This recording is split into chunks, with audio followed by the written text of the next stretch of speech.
Bismillahirrahmanirrahim. Assalamualaikum warahmatullahi wabarakatuh. Saudara-saudaraku sekalian yang dimuliakan dan dicintai Allah Subhanahu wa Ta'ala. Inilah cara agar kita terbebas dari gangguan jin dan sihir, baik yang berada pada tubuh kita atau badan, atau rumah, tempat tinggal, dan tempat usaha seperti warung, toko, kedai, dan sejenisnya. Saudara-saudara sekalian, ada beberapa hal yang perlu saya sampaikan. Bahwa sesungguhnya syaitan dan bala tentaranya, mereka tak akan pernah berhenti menggoda, mempengaruhi, dan merusak anak-anak cucu Adam sampai hari kiamat. Mereka akan terus melancarkan berbagai cara, strategi, sampai taktik dengan berbagai macam pola agar kita sebagai anak cucu Adam terus berada dalam kesesatan dan kehancuran.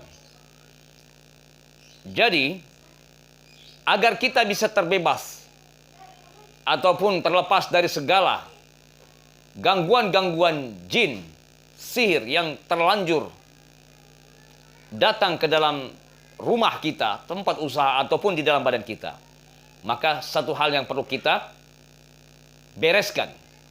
Yang pertama, bahwa sesungguhnya di dalam diri kita ini ada segumpal darah. Ya, kata Rasulullah SAW, "Ala inna fil jasadi mudghah, idza saluhat saluhal jasadu kullu, idza fasadat fasadal jasadu kullu, ala wahiyal qalb." Ketahuilah, sesungguhnya di dalam diri seorang hamba ini terdapat segumpal darah, mudghah. Apabila sesuatu ini baik, maka baiklah seluruh amalnya. Sebaliknya, jikalau sesuatu ini rusak, maka rusaklah seluruh amalnya. Apa itu? Itu adalah qalbu. Qalbu yang dimaksudkan di sini bukanlah dalam pengertian qibdu, jantung ya, yang sifatnya, yang besarnya segenggam tangan ini. Tetapi qalbu yang dimaknai di sini adalah qalbu yang sifatnya batiniyah, gaib, bukan yang zahir, tetapi qalbu yang sifatnya yang tak nampak atau yang tak kelihatan. Maka inti daripada pertarungan kita dengan syaitan serta bala tentaranya itu adalah letaknya pada kalbu kita. Maka kalbu yang senantiasa diterangi dengan cahaya-cahaya ilahi, petunjuk-petunjuk Allah, hidayah, inayahnya, maka insya Allah kalbu ini akan dapat terjaga daripada hal-hal yang buruk. Dan setiap ucapan-ucapan dan perbuatan yang berasal dari kalbu yang telah diterangi oleh cahaya-cahaya nur Allah, insya Allah akan jadi baik. Termasuk segala amal-amal perbuatannya pun akan jadi baik.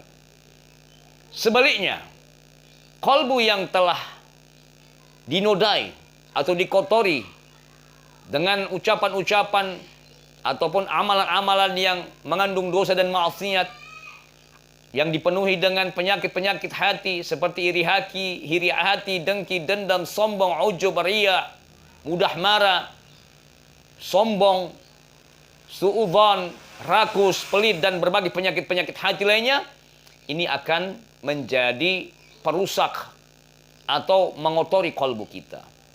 Saudara-saudaraku sekalian yang dimuliakan Allah, maka tugas kita yang pertama kali agar dapat terbebas dari segala gangguan jin sihir, maka kalbu kita haruslah kita sucikan, kita bersihkan dengan meminta pertolongan Allah. Allah berfirman mengingatkan kita, "Qad aflaha man zakkaha wa qad khaba man dassaha." Dalam surah Asy-Syams ayat 9 sampai 10. Sungguh beruntunglah orang-orang yang mensucikan di jiwanya, dan sebaliknya sungguh rugilah orang-orang yang mengotorinya. Jadi makna aflah di sini adalah keberuntungan yang sangat-sangat beruntung ya. Aflaha, isim tafdil ini adalah maknanya adalah sangat atau lebih. sama halnya dengan khaba. Khaba ini pun sangat-sangat rugi. Makna khaba di sini seperti kalau kita misalkan seorang pedagang yang sudah rugi, kemudian bangkrut, setelah bangkrut kena tipu. Jadi dia kerugiannya ini beruntun. Nah, orang-orang yang melakukan perbuatan-perbuatan dosa yang mengotori dirinya, jiwanya, kolbunya, dianggap sebagai orang-orang yang merugi. Nah, saudaraku, pertama kali lakukanlah tazkiyatun nafas, pembersihan diri, penyucian kolbu. Kolbu kita yang selama ini ada kotoran-kotoran dosa maksiat yang berasal dari perkataan kita, perbuatan kita, ataupun yang berasal dari penyakit-penyakit ya yang sudah termasuki oleh virus-virus yang sebutkan tadi. Maka kita harus mengeluarkannya, ya. Kita harus mengeluarkan. Yang kedua, saudara-saudara sekalian, agar kita terbebas dari gangguan jin dan sihir, baik di dalam diri kita ataupun rumah tempat tinggal atau tempat usaha kita, maka ingatlah sabda Rasulullah SAW, ya, la taj'alu buyutakum maqabir. Janganlah jadikan rumah-rumahmu atau tempat-tempat tinggalmu itu maqabira, seperti layaknya kuburan-kuburan. Karena apa? Sesungguhnya syaitan akan lari dari rumah yang dibacakan suratul Baqarah. Jadi maknanya di sini adalah apabila kita ingin terbebaskan, baik secara zahir pribadi ataupun rumah kita ada indikasi ciri tanda gangguan jin sihir, maka cobalah kita sering-sering membaca surah Al-Baqarah.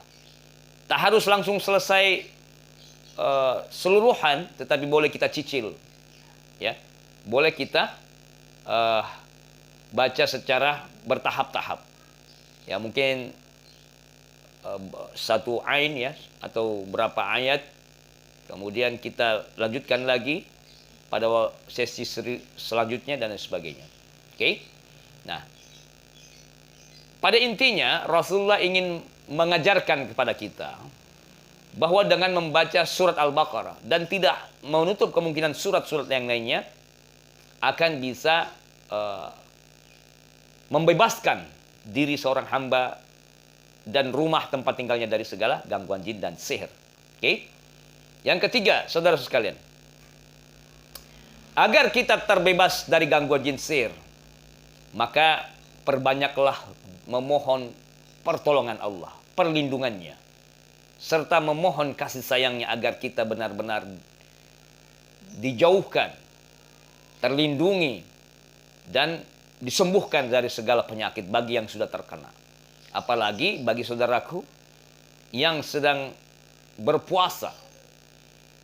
Ingat bahwa ada 3 doa orang yang tak tertolak.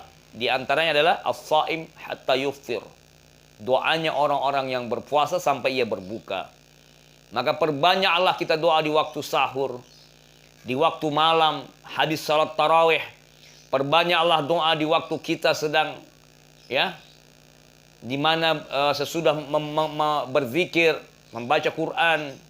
Mintalah kepada Allah kesembuhan, mintalah perlindungan, mintalah keselamatan, mintalah kemudahan-kemudahan urusan.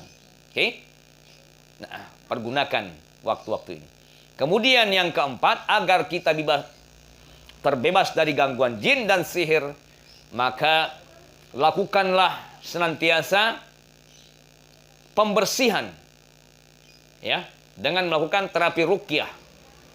Ruqyah mandiri dan ruqyah rumah tempat tinggal kita. Bagaimana caranya?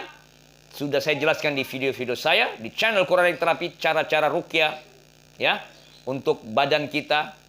Ruqyah dengan menggunakan air, baik untuk kita minum maupun untuk kita buat mandi, atau ruqyah rumah dan tempat usaha, ya. Silahkan boleh lihat cara-cara di video-video saya. Ya, pada intinya cara ruqyah mandiri pada umumnya dengan menggunakan surat-surat umum, yakni surat Al-Ikhlas, Al-Falaq, An-Nas, Al-Fatihah, dan ayat kursi. Ya, dibaca 3 kali, lalu kemudian lakukanlah teknik-teknik yang sudah saya sampaikan di video-video saya sebelumnya. Yang terakhir, agar kita bisa terbebas dari gangguan jin dan sihir, maka tidak ada cara lain kecuali kita harus senantiasa memperbaiki diri kita. Mulailah kita kembali kepada fitrah kita sebagai manusia yang sempurna, yang selalu taat, yang ingin dekat kepada Allah. Dan kita keluarkan segala sifat-sifat. Di dalam diri kita ini ada dua sifat yang harus kita keluarkan, yakni sifatul bahaim dan sifatul syayatin. Sifat-sifat hewaniah, dan yang kedua sifat-sifat syayatin. Sifat-sifat hewaniah ini cenderung, di mana kita lihat bahwa binatang ini cenderung mereka hanya untuk cari makan, minum, tidur, kawin, berkelahi, egois, cenderung ingin mengalahkan orang lain, ataupun ingin merebut hak-hak orang lain, selalu ingin menang di dalam segala keadaan tanpa melihat saudaranya. Nah, sifat-sifat hewan ini ada dalam diri kita yang harus kita kendalikan atau bahkan kita hilangkan.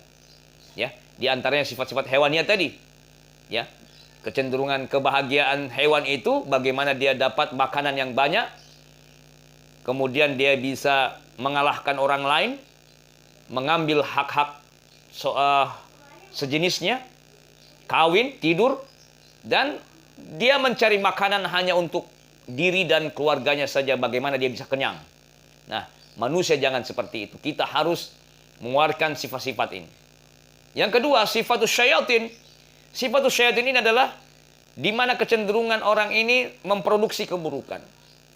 Orang-orang yang terindikasi atau di dalam hatinya telah melakukan sifat-sifat syayatin, sifat-sifat syaitan, di antaranya ingin selalu menipu, kemudian menjerumuskan, mengajak kepada kebungkaran, kejelekan, kepada dosa, kemudian bagaimana orang lain bisa mengikuti apa yang menjadi arahan-arahan yang mungkin itu bisa menjadi satu keburukan bagi orang lain. Pada intinya, syaitan ini ukuran kebahagiaannya adalah bagaimana mengajak orang pada kejelekan, keburukan, memproduksi hal-hal yang buruk. Bagaimana melakukan sesuatu itu agar tercapai keinginan dengan tanpa melihat apapun itu, dari manapun caranya, bagaimanapun harus terjadi. Dia harus rela berdusta, berkhianat, menipu, mencaci maki, merampas hak orang lain, kemudian mengkhianati dan sebagainya, menzalimi, menjahati, dan apapun itu. Yang penting tujuannya tercapai. Nah, sifat-sifat ini harus kita keluarkan. Yang kita tumbuhkan itu apa? Sifatul malaikah. Sifat-sifatnya malaikat. Cenderung ingin taat, dekat dengan Allah, membantu pada sesama, cenderung ingin mengabdi, ikhlas, tulus, berkasih sayang, kemudian kehidupannya benar-benar hanya ingin mengabdi kepada Allah. Nah, inilah saudara sekalian, kita harus selalu menjaga sifat-sifat malaikat dalam diri kita. Yakni sami'na wa ta'na, selalu mendengar dan taat kepada perintah Allah dan Rasulnya. Jangan tinggalkan salat, jangan tinggalkan ibadah-ibadah wajib, ibadah-ibadah sunnah. Jangan tinggalkan amalan-amalan sunnah. Perbanyaklah sedekah, perbanyaklah zikrullah, perbanyaklah untuk memperbentengan diri kita dimanapun kita berada. Dan jangan lupa untuk selalu libatkan Allah di dalam setiap aktivitas kehidupan kita.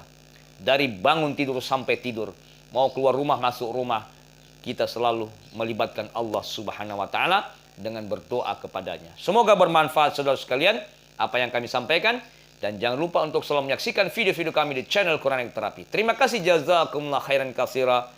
Bagikan video ini pada saudara-saudara kalian lainnya. Semoga bermanfaat. Wassallallahu ala nabiyina Muhammadin wa ala alihi washabihi ajma'in.